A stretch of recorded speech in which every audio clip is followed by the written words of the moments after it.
an organization in Nigeria called Boko Harim.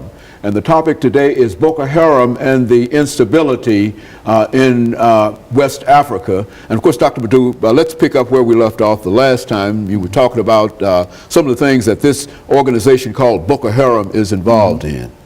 Like I said before, the agenda, according to them, is Islamic State all over northern Nigeria. Expulsion of Christians, from northern Nigeria, having their own country, a secession of all states in northern Nigeria.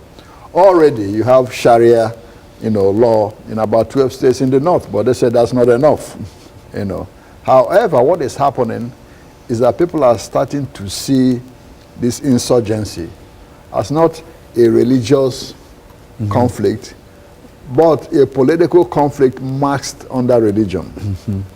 Now, this has intensified since Southerner, Goodluck Jonathan, was elected president. The northern part of the country has been ruling Nigeria since 1966. Military officers included, has been running that country since 1966 until 1998, from their part of the country. So they say, well, now a southerner has been elected, or they resent it. They rather have a northerner in position, in power. And the president is a southerner. Exactly. The current president, Goodluck Jonathan, is from the south. He's from the Niger Delta, where the oil comes from.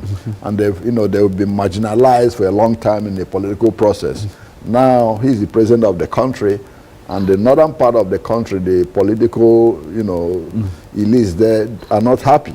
So a lot of people in Nigeria are seeing this as, part of a calculated political agenda to make the country ungovernable for President Goodluck Jonathan. Now, others say, well, the real problem is that the North is marginalized economically. There are 72% unemployment. The youth don't have any jobs, no job creation, and it's happening in the North. Now, people say, well, why can't Jonathan's government deal with Boko Haram the way it dealt with the Niger Delta militants? There was a rebellion in the south from the oil-producing areas. The government, dealt with them and say, okay, we'll grant amnesty to everybody who lays down their guns, give you all job training and all this, which they did. Okay? Yes, about 26,000 of them demobilized. But the Boko Haram says, no, we don't want anything from the government. We don't want any money, nothing. We just want to be independent. Well, people are saying, people in the north say, well, the reason why those Niger Delta militants lay down their guns is not because, they want to, but because Jonathan is from their place. Okay? They wanted to make Jonathan successful in a real sense. Absolutely. Since he's president, why do you have to fight your own person? You've been crying, marginalization. Now he has power. Hey, so most people say that's the reason why they lay down their arms. And so in a real sense, these folks want to secede from Nigeria. And establish an Islamic state all over northern Nigeria. That's what they say the agenda is. But a lot of Nigerians are saying, no, that's not the agenda. The agenda is political, just to make the country ungovernable for President Goodluck Jonathan. Now, it's true there's a lot of poverty, in northern Nigeria. Yes, lack of educational opportunities, all that is true. But then the question is, the military generals from northern Nigeria ran the country as a dictatorship for almost 40 years. Why didn't they provide those resources for their own people? So people in Nigeria are saying, well, hey, you talk to your own people who ran the country for 40 years and stole all the money that would have been used for development. Don't call us. We don't have nothing to do with it. But the Muslims in the north, a lot of them who are misguided in a way, believe that everything, all the problems they're having is from southern Nigeria. Now, how does this problem, create problems for other West African states? Yes, it does. Now, according to, some sources, where are they getting their training?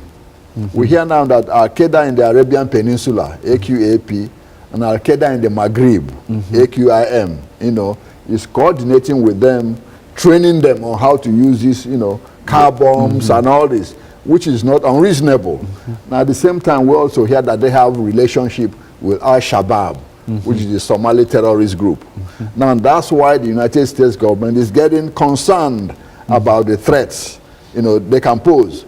Yeah, if they are coordinating with these three groups that have been designated terrorist organizations by the U.S. government, then there's danger.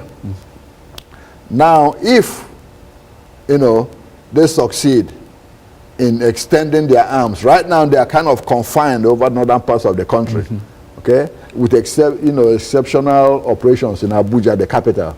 If they happen to expand around the country, what will happen? It might provoke a Christian-Muslim civil war, which is already what their intention is, because they are bombing churches and all this, wherever they find them in northern Nigeria, driving Christians away. It might, you know, involve a Christian-Muslim civil war. You know, this recent Christian bombings in Nigeria, doing and all of the destruction and devastation, that group is associated with that. Is that what we're saying now? That's correct. That group is the group that is bombing those churches. It's the Boko Haram group. So now that's why the threat to West African states coming to being. Now, if people start running to other West African states because of because of the bombings and all this, they start running to Chad, Niger, Cameroon, you know, Benin Republic, Togo. What do you have? Refugees flogging into these countries. These countries are already poor. They can't even take care of their own citizens. Now that creates instability for those countries because their resources get stretched. You know, you know, if the countries are civil war, what do you have? Those terrorists will start infiltrating these other countries where they are not now, you know, where they can cross. Now, if that gets to that point, the Nigerian army or Nigerian security forces might be forced to go across border to chase them. Now you have problems with other states. So it creates a whole lot of instability. Nigeria is 160 million people. Now you can imagine if that kind of country explodes, and you have all the smaller countries around it.